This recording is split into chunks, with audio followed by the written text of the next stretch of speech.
Ambuye tsekulani milomo yanga, ndipo ndidzatamanda dzina lanu. Ulemu ukhale kwa Atate ndi kwa Mwana ndi kwa Mzimu Woyera, monga panali poyamba, tsopano ndi masiku onse, ndi pa nthawi zosatha. Amen. Haleluya. Kuwala kwa ulemerero wa Atate kuchokera mkuwala kwa pa nthawi zosatha, gwero la kuwala kopangidwa ndi kuwala. Tsiku kuwalitsa tsiku ndi tsiku, mukunyezimira kwanu kosatha walani pa ife Khristu, dzuwa loona, kubweretsa moyo ku mzimu ndi thupi, kudzera mu mphamvu ya Mzimu Woyera. Atate a ulemerero wosasuluka, wodzaza mchaulere ndiponso mphamvu yopulumutsa, imvani mapemphero athu ndipo bwerani kudzatipulumutsa. Tisungeni kutali ndi njira za machimo, bandakucha ukuyandikira, bandakucha utibweretsera zofuna zathu zonse. Mwana amene amakhala mwa Atate, Atate wolankhula liwu limodzi. Ulemu ukhale kwa Atate, ulemu ukhale kwa Mwana wake mmodzi yekha, ulemu tsopano ndi kwa mibado yonse, kwa Mzimu Nkhoswe. Ulemu ukhale kwa Atate ndi kwa Mwana ndi kwa Mzimu Woyera, monga panali poyamba, tsopano ndi masiku onse, ndi pa nthawi zosatha. Amen. Chilimbi 1. Ndikukweza mtima wanga kwa Inu Ambuye, ndipo mudzamva pemphero langa la mmawa. Imvani mawu anga Inu chauta, mverani kusisima kwanga, imvani kulira kwanga, Inu mfumu yanga ndi Mulungu wanga, popeza ndikupempha chithandizo kwa Inu. Mmawa Inu chauta mumamva mawu anga, mmawa ndimapemphera kwa Inu, ndikudikira kuti mundiyankhe. Inu sindinu Mulungu wokondwerera machimo, simufuna zoyipa pamaso panu, anthu onyada sangathe kuonekera pamaso panu. Inu mumadana ndi anthu onse ochita zoyipa, Inu mumawawononga anthu olankhula zonama. Inu chauta mumanyansidwa nawo anthu onyenga ndi opha anzawo. Koma ine ndidzatha kulowa m'nyumba mwanu chifukwa cha kukula kwa chikondi chanu. Ndidzaweramisa mutu pansi, kupembedza Inu m'nyumba yanu yoyera. Inu chauta ndinu olungama, munditsogolere pakati pa adani ondizonda, mundikonzere njira yowongoka kuti ndidzeremo. Adani anga amalankhula mabodza okhaokha, mtima wawo mangofuna kuwononga. Mu mmero mwawo muli ngati manda abululu, ndipo lilime lawo limalankhula zonyenga. Koma onse othawira kwa Inu akondwere, aziyimba ndi chimwemwe nthawi zonse. Inu muwatchinjirize kuti okukondani akondwere chifukwa cha chitetezo chanu. Inu chauta mumadalitsa munthu wochita chilungamo, kukoma mtima kwanu kuli ngati chishango chomuteteza.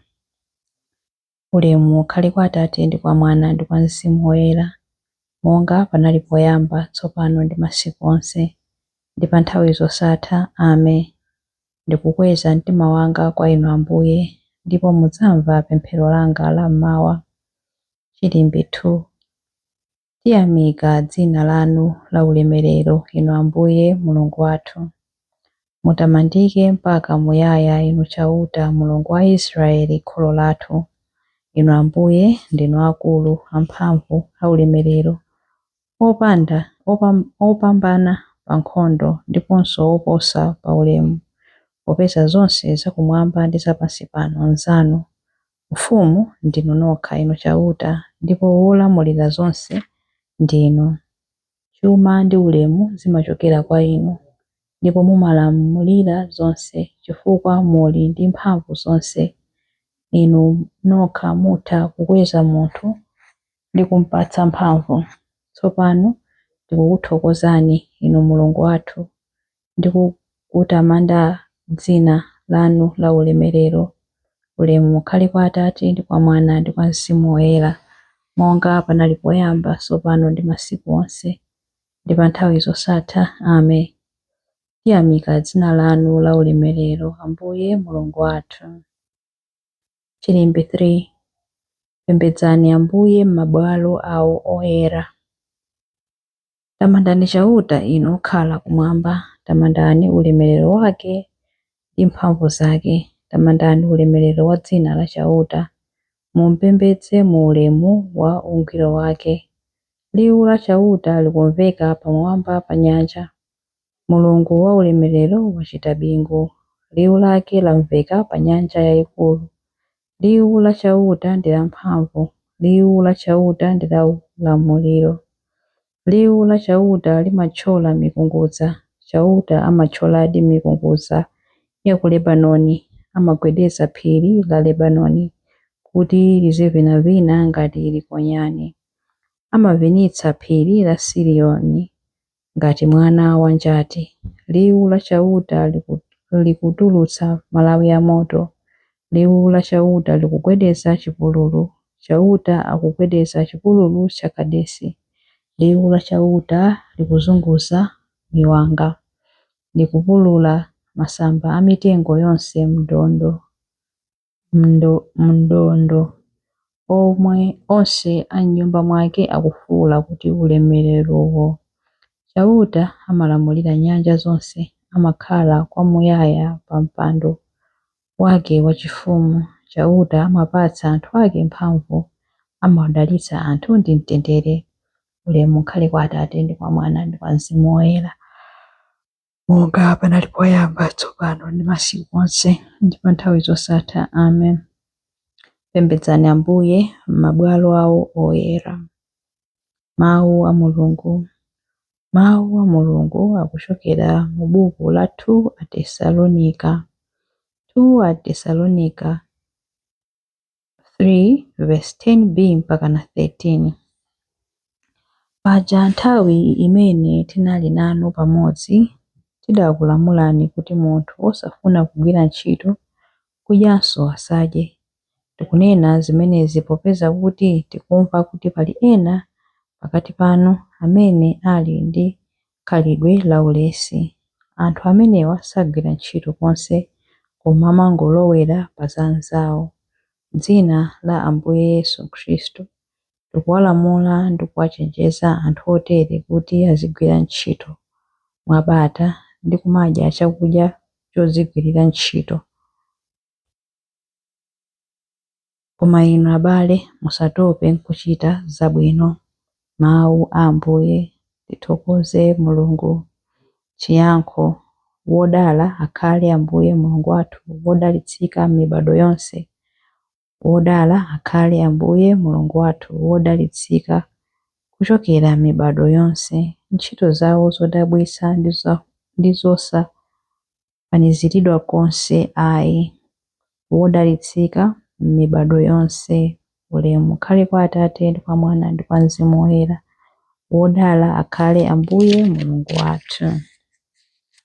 Chilimbi cha nyimbo ya Zakariya. Wodala akhale Ambuye Mulungu wathu. Adalitsike Ambuye Mulungu wa Israeli, wazayendera anthu ake ndi kuwawombola. Watiukitsira ife mpulumutsi wamphamvu, nyumba ya Davide mtumiki wake, monga adalonjezera ndi milomo ya anthu oyera, iwo amene adali aneneri pa nthawi yakale.